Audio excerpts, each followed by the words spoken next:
unplanned outages of 4,100. So that relates to maintenance that we are conducting as part of our planned maintenance efforts. We have partial load losses at the moment of 4,466 and full losses to the tune of 9,978, so just under 10,000 megawatts. That gives us a total of unplanned load losses of 14,444, which is, of course, very high, and is the reason for convening this media conference. And we will shortly be issuing an alert that will convey the message that there is an increased risk of load shedding. We are at this point in time doing what we can to avoid load shedding, but of course, if we lose any further units, then that risk may materialize. The demand for evening peak at 7 o'clock tonight is forecast to be 27,781. So that is reasonably low, but given the amount of unplanned outages, this creates a significant risk. Yesterday, we had two boiler tube leaks, one at Kusile and one at Majuba, that forced a unit each down. And we had further trips of a unit each at Kriel, Majuba and Matimba. Now, these are very large units and they are quite crucial. So you will have noticed last night that we issued an alert that there was a risk of load shedding. We managed to navigate our way through peak hour without implementing load shedding, but it again demonstrates how tightly balanced the system is. This morning, we have been able to return Kriel Unit 2 to service at just after 5 o'clock this morning. However, at 5:45, Medupi 3 tripped. Now, Medupi 3, that's another big unit, 720 megawatts. We expect this unit to be back by evening peak. Then, unfortunately, we also lost Duva Unit 5, and that is at a capacity of 520 megawatts. At this point in time, we do not have a forecast return to service time, but our crews are working flat out on that unit. There are some challenges with some of the controls at that unit that need addressing. We are running diesel. At the moment, we've got 8 OCGTs in operation. This is, of course, not desirable. OCGTs are intended to operate on a peaking basis only to tide us over peaks. So the continued high levels of diesel consumption are not desirable. Our dams are still in good condition. We think that there is an adequate reserve there to protect us against sudden outages, and our diesel levels are being replenished as we speak. So from a reserves capacity, the system is reasonably under control. During the day, we expect that Kendall 4 will return to service by 4 o'clock this afternoon. That is 640 megawatts. However, we do have a number of units that are at high risk. This high risk number totals 1,157 megawatts. The total risk of units where we are operating with known issues, known challenges, is sitting at 6,345. So again, a high number and indicative of the risk that we have inherent in the system at this point in time. Over the weekend, we intend to take out 7 units at a number of power stations to address some of these known faults. That means that we will take off 3,842 megawatts. Demand over the weekend typically is significantly lower, so we don't expect this maintenance program per se to cause load shedding, but of course, if we have further breakdowns, the risk will remain.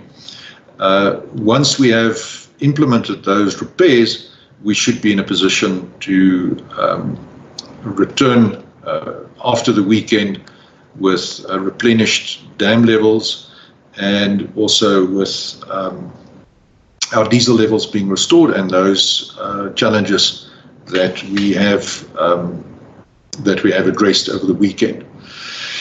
So, colleagues, that's where we are. I'm joined this morning by a number of our power station general managers. We are going to give them an opportunity to address some of the questions. I see Chris Yelland has already asked a question about a boiler tube leak at Kusile Unit 2. After an extended outage, the unit came back, and in very short order of time, it then developed a boiler tube leak. And Chris quite correctly asks the question, it's a new plant, why did this happen? If we can get Bonga on the line. Bonga, if you are available, then if you could please make yourself known and address this particular question, please.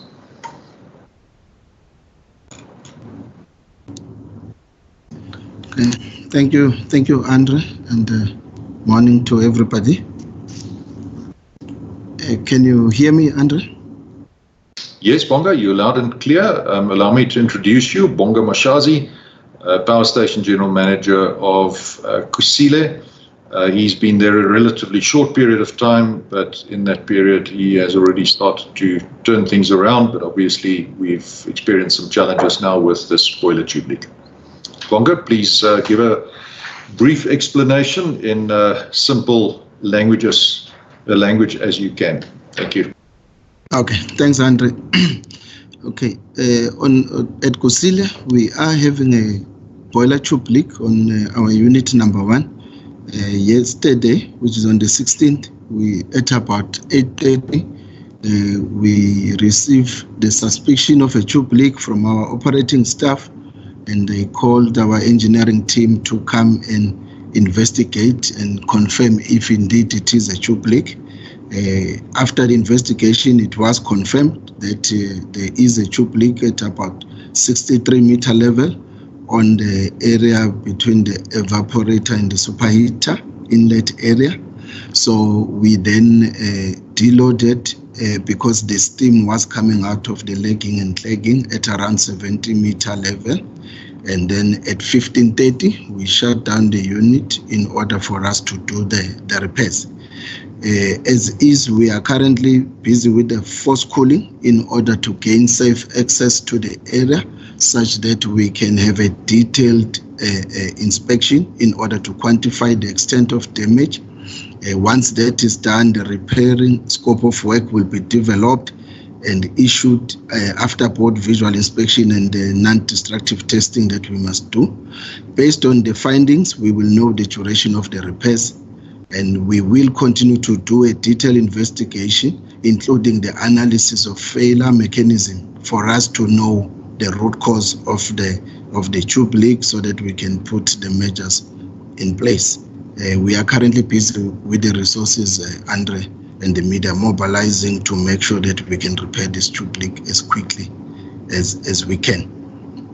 Maybe a bit about responding on the question. Yes, this unit was on an interim repairs outage, which started on the 12th of June to the 14th of September. On this area where we have a current boiler tube leak, no work was carried out, as it was identified as a area that is not a high risk. We don't have a lot of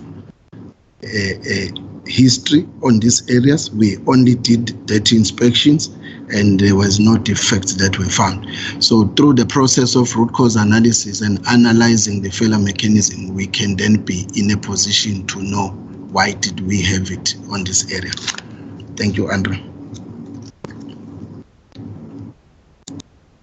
Right, thanks very much, Bonga. Chris, I hope that that's addressed your question regarding the the boiler tube leak at Kusile. It is, however, disappointing that we have a new plant that is not performing as it should, and clearly that's indicative of the state of our new build plants, that they are not delivering as they should, and clearly that is part of the reason why we are facing significant constraints. Right, Sikanati, over to you, please. Thank you, Andre, and thank you, colleagues. So I will now consider Chris's questions adequately addressed and move on to Lamiz Omarji from Fin24. Lamiz's question is, Finance Minister Enoch Godongwana is quoted in an interview saying that load shedding has increased under De Ruyter's leadership and there are no results to see from the plant maintenance program. Does Eskom think there is an understanding in the government about the extent of the damage to plants and the maintenance required? Is Mr. De Ruyter concerned that there is a lack of confidence in his leadership from parts of government? What is the quality of the working relationship between Ascom and National Treasury? Quite a few questions for you there, Andre. I will go next to Mariam Issa after you have addressed this question. Thank you. Thanks, Lamiz. Those are, of course, very interesting questions that you've asked. I don't particularly want to comment on opinions voiced by the Minister of Finance. I think that is in the political domain. I will leave that to the Minister of Public Enterprises to respond to. As I've indicated before, I'm appointed by the board of Eskom. The board, in turn, is appointed by the Minister of Public Enterprises. If they've lost confidence in me, then it's up to them to sever ties with me and request me to leave. The statement that's being made that I'm being afforded space for maintenance that previously wasn't afforded to some of my predecessors is actually quite an interesting one. It suggests that there was a deliberate decision, which may not be correct, to defer maintenance under the leadership of my predecessors, and of course that just exacerbates the current challenges that we are facing. The relationship that we have with National Treasury is a constructive one. I believe that we have access to senior officials in National Treasury to address some of the issues that we have. There are significant challenges with procurement. I've referred to our procurement challenges that we experienced before. For example, using an Eskom wholly owned subsidiary called ERI Rotec, where we are not allowed to use that subsidiary without testing the market. This slows us down very significantly. We have approached National Treasury with a request for an exemption in this regard. The request was submitted to National Treasury on the 24th of June of this year.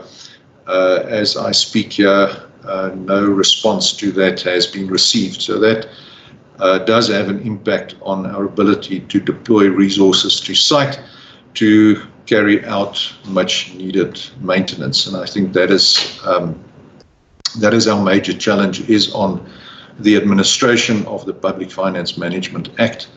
Again, emphasizing that we respect the need to have good governance applicable to dealing with public funds, but we also need to have expeditious resolution to requests that we put to National Treasury. Thank you, Sikanati.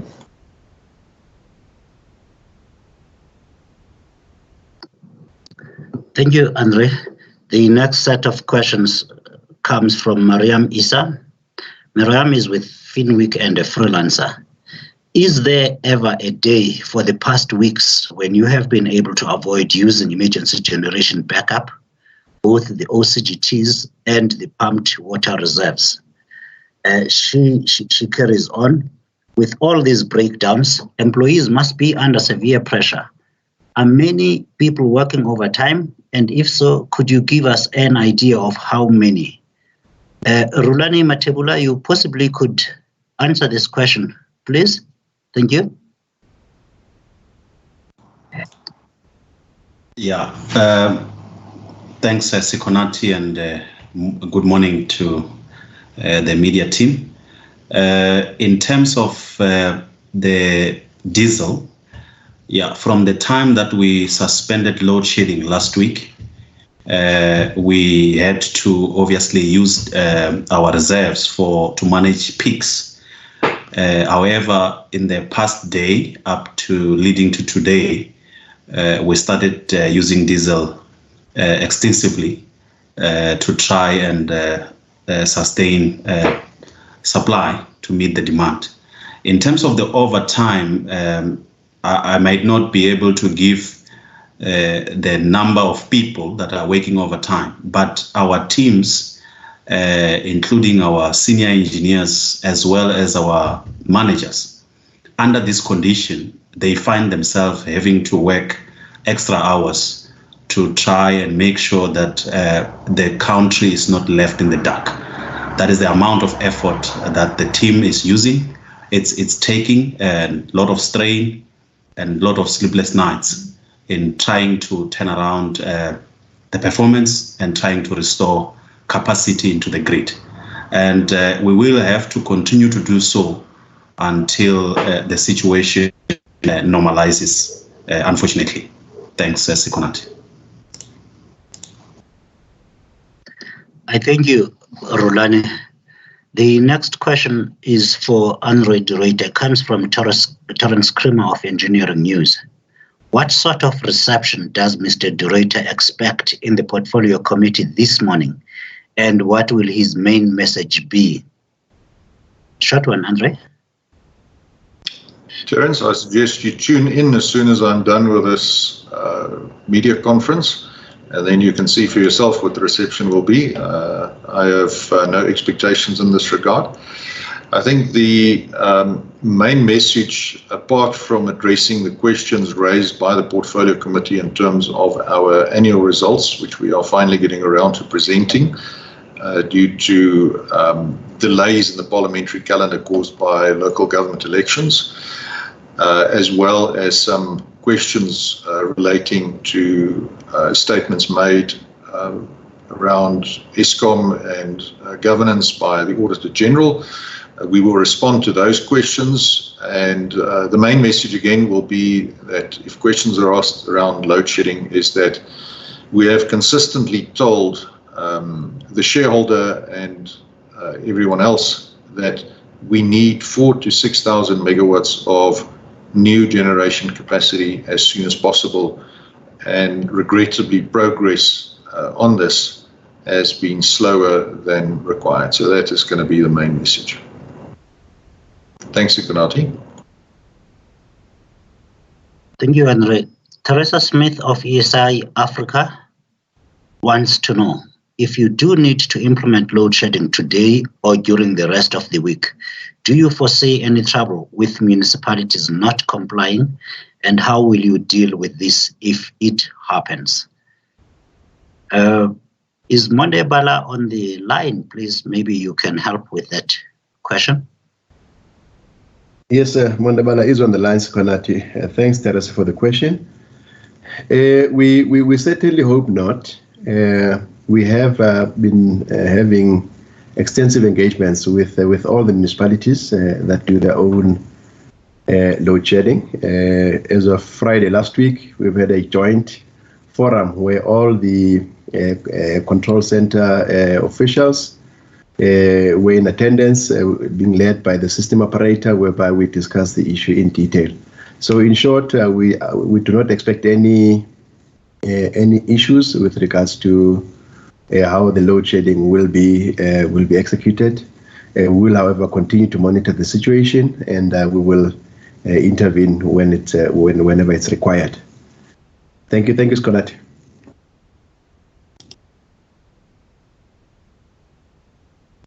Thank you, Mr. Bala. Monde is Group Executive for Distribution, colleagues, and Rulani Matebula, who spoke earlier, is the Acting Group Executive for Generation. The next question, I do not see any hands, colleagues, so I'm reading all the questions that I have in front of me. Mariam Issa again wants to know, I am interested in information about the use of OCGTs, pumped reserves, etc., extending over several of past weeks, at least a month. Mariam, I believe you want the quantity there of the fuel used in OCGTs. Rulani, if you can answer that question, I will get to it to you just now after the next question from Christian Tifo of Minerals Council. Christian says, Letabo EAF, that's energy availability factor, is high at over 80% availability. What are the learnings for the other power stations that can be used to improve performance? Rulani, can you take those two questions, please? Yeah. Sikonati, in terms of the amount of diesel used on a day-to-day basis or for the past week, I think we can reply with the appropriate volumes, consolidated volumes from the teams. So if you can allow me to deal with that, maybe outside this meeting, Sikonati, you can coordinate with me. We will be able to deal with that. Just remind me of the second question, please. Rulani, the second question is that the EAF at Letabo is quite high at above 80% energy availability. Yes. What learnings can be taken from there and used to improve performance at the other power stations? Thank you. Yeah, I think it's all the results of the effort and the use of opportunities that we have to look after the plant. And I think it is proof that the Letabo team has done extremely well in looking after the asset. And hence the results are showing. So we obviously need to put the same level of effort, though on other sides, like Tutuka, we have got serious challenges that requires serious engineering work that will take time to recover. So it's those type of situations that we currently sit with. To give an example, you don't have your cooling towers efficiency at Tutuka. It's not there, and to recover it, you need to do extensive projects. And which is what we're doing. We have done 2 cooling towers already. So for us to recover Tutuka to the level of Letabo, we need to do the other 4 cooling towers, which obviously take time. So we obviously have to learn from each other and learn from what the Tutuka management team, the Letabo team has done to sustain their performance, and this is a continuous thing that we do within the organization. Thanks, Sikonati.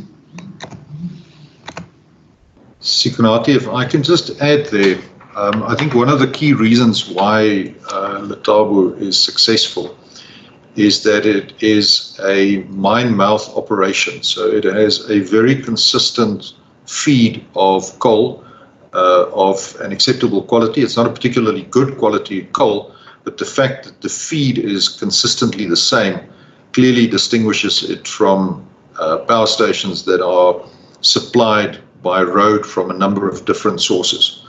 And this is a pattern that we see all over Eskom, is that when you have coal fed from a single source by conveyor belt, the performance of the power station tends to be significantly better than if you have a poorly controlled supply fed by trucks that come without the ability to blend and homogenize the coal appropriately. I just wanted to add that. Thank you. Thank you, Andre. Thank you, Rulani, for that response too. The next one is from Nantika from Hot 102.7 FM News. The question is, if I remember correctly, Mr. de Ruyter mentioned that some plants, such as Kusile, are not operating optimally. What are the main underlying reasons for this? Are plans in place to identify the core issues? Thank you.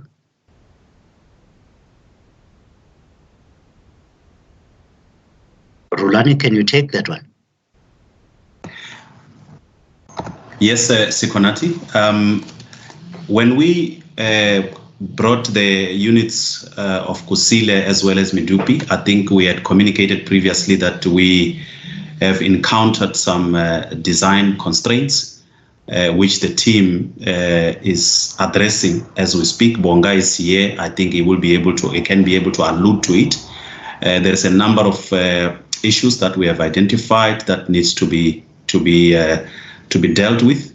We also still at a station like Kusile, still busy with a number of project-related activities, including our coal conveying systems, our ashing systems that we are still expanding as we are bringing the units on.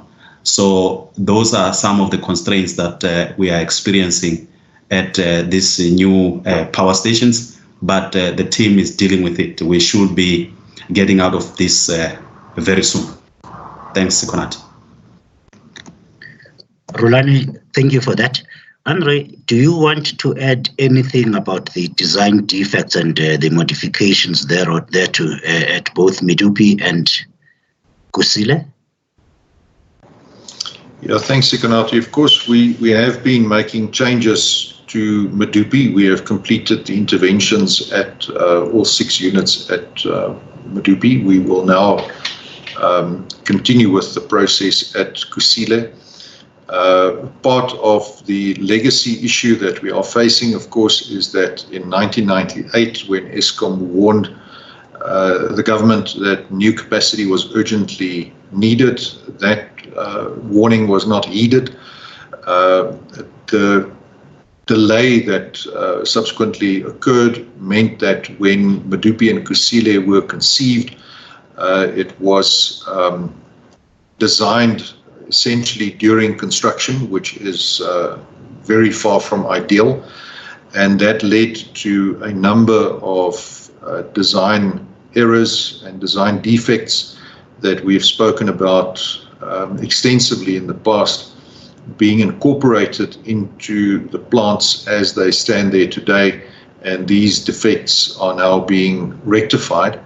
Again, you know, if we as Eskom had the luxury of time to do proper front-end loading as one is required to do with these mega projects and do proper design work, then conceivably these challenges could have been avoided. But because they were built under significant time pressure, these design defects manifested themselves in the actual power stations that were built.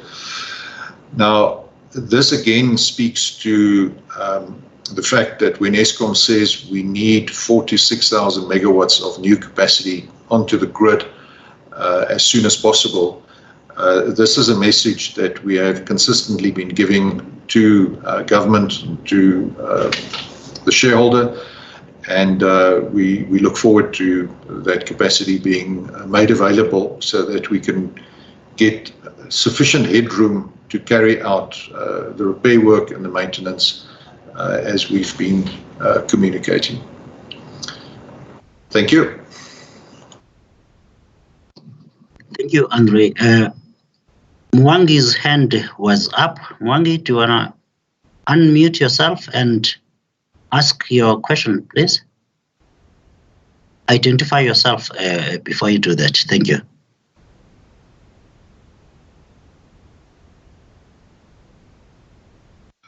Hello? Can you hear me? We can hear you. Okay, this is Mwangi from the Cape Argus in Cape Town. I'm just curious, is there such a thing as disappearing units during blackouts? Anecdotal evidence claims that when a surge happens, it drains additional units from your meter. I just wanted to know what the experts say.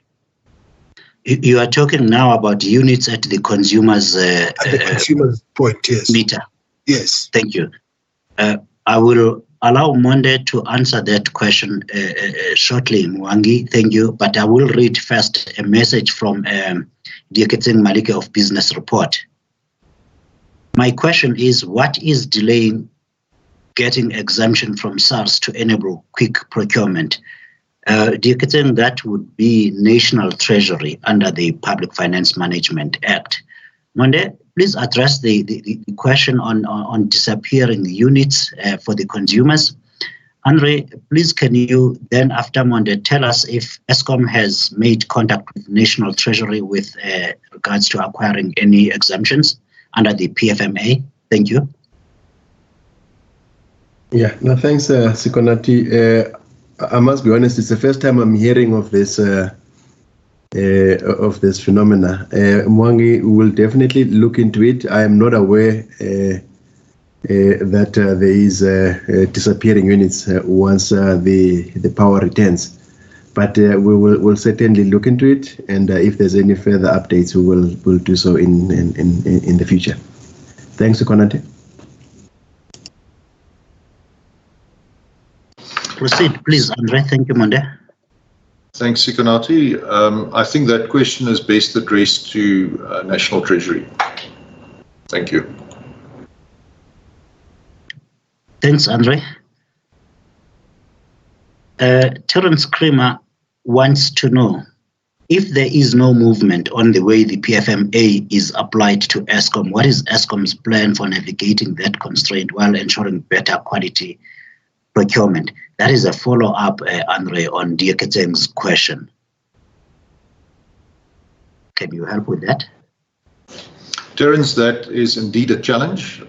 We obviously have to comply with the Pfma. It is the law of the land. We have no opportunity to ignore it unless we are given explicit exemption. So until such time as we have those exemptions, we will have to comply with the Pfma. There is simply no alternative. Thank you, Andre. Mwangi, I must say, if you can help us on your question there by sending your email to mediadesk@eskom.co.za if you have any particular evidence of the disappearing matters units. We can assist finding a response to that if that is an Eskom customer you're talking about. The next question comes from Joy Summers of Carte Blanche. A couple of weeks ago, Jan Oberholzer highlighted that skilled workers were leaving Koeberg Power Station. What has been done to stem the tide, and why are skilled technicians at Koeberg so unhappy? Andre, do we have unhappy workers at Koeberg, and why are they leaving?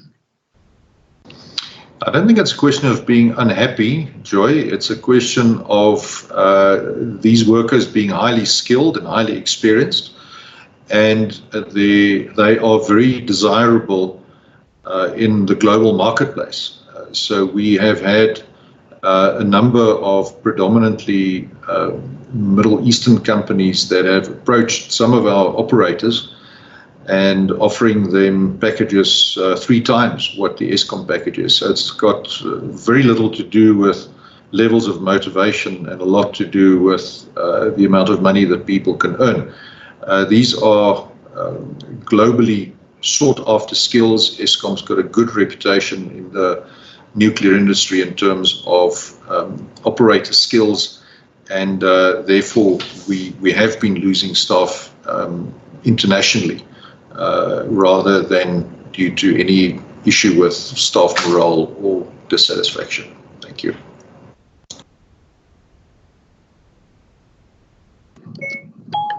Thank you for that response, Andre.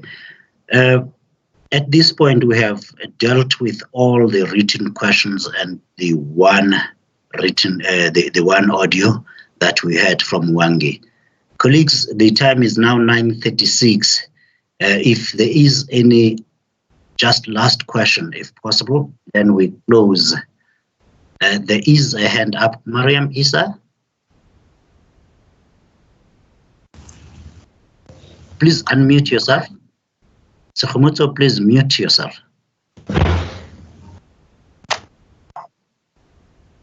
Mariam, please unmute yourself and talk to us. Thank you, Sikonathi. Yeah, it's again, just to follow up to Kuberg. With all the flight of skills and people, is this making it any more difficult or challenging to operate Kuberg? Thank you. Before you take that question, Andre, I've got one last question. It comes from Toli Mgambi from Newsroom Africa. It's on a WhatsApp. What has been the response from the DME, I would think that's DMRE, on the 4,000 to 6,000 megawatt supply deficit that Eskom has been talking about? Can you take both those, Andre, and then you can close? Mariam, please do unmute yourself.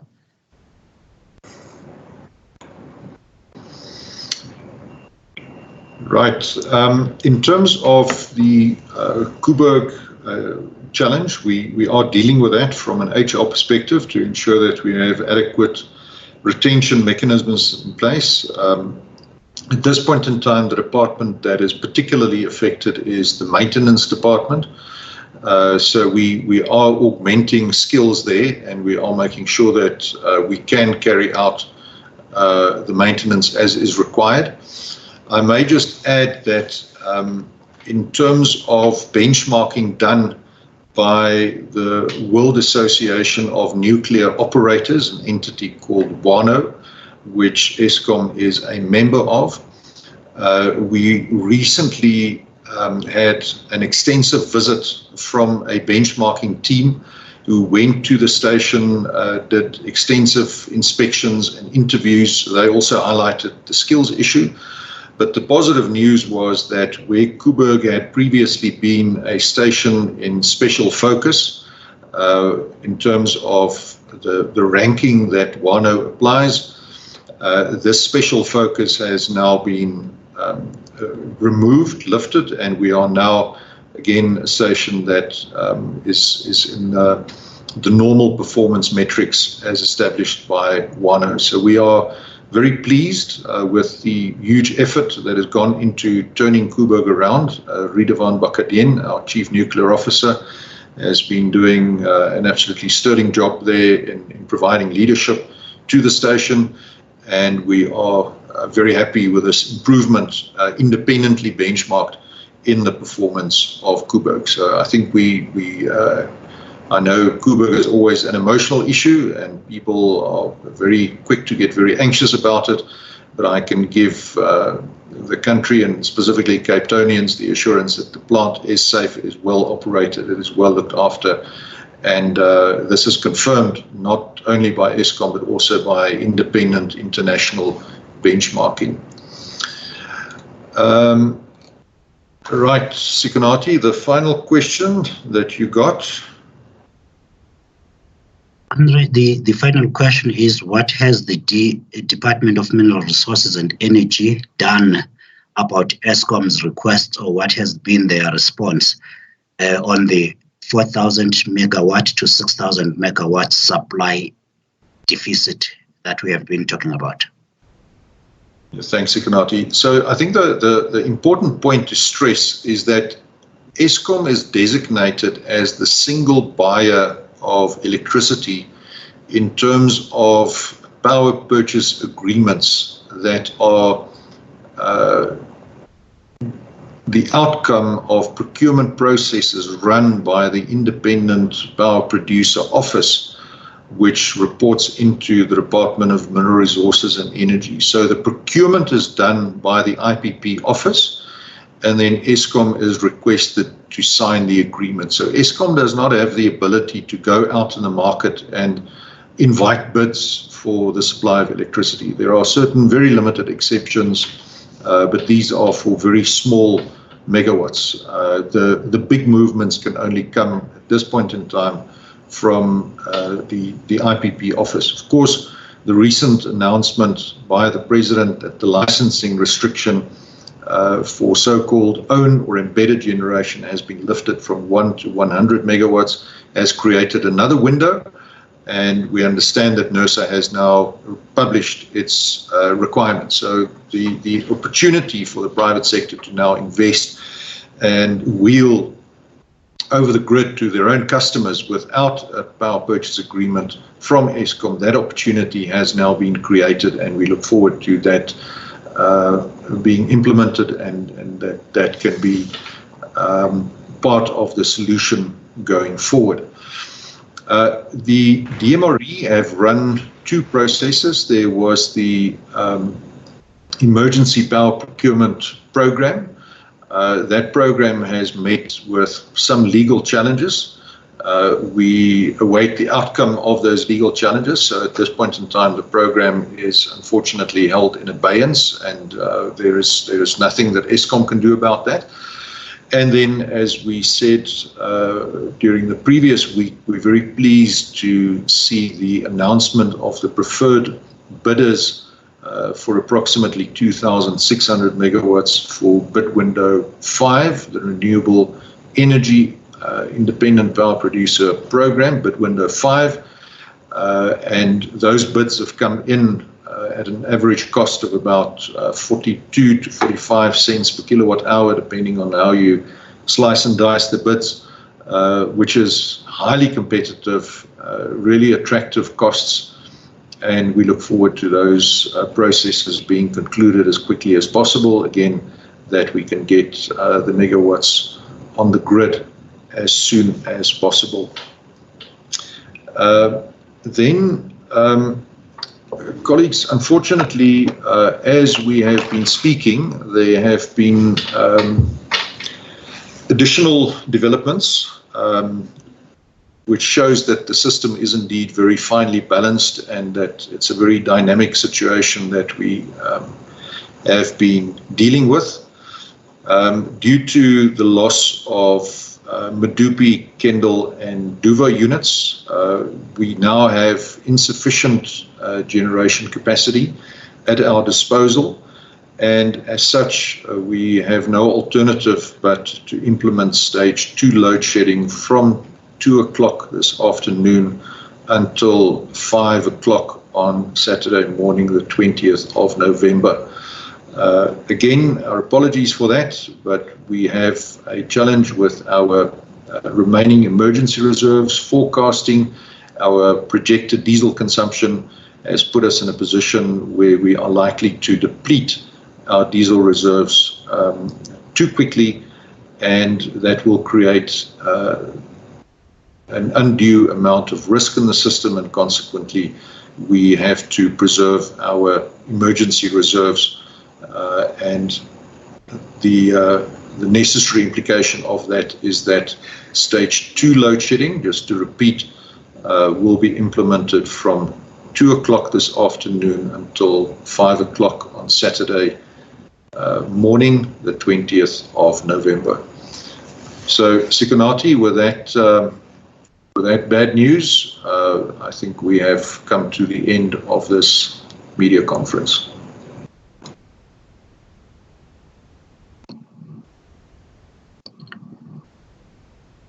Thank you, Andre. Colleagues, thank you. On that note, then we have to close the conference, and so that I can release the statement as soon as possible. Thank you again for attending at short notice. We will, as we have committed previously, keep the country informed at all times. Just one point, Andre, are we able to host another update perhaps tomorrow, or this is it for now until the situation changes?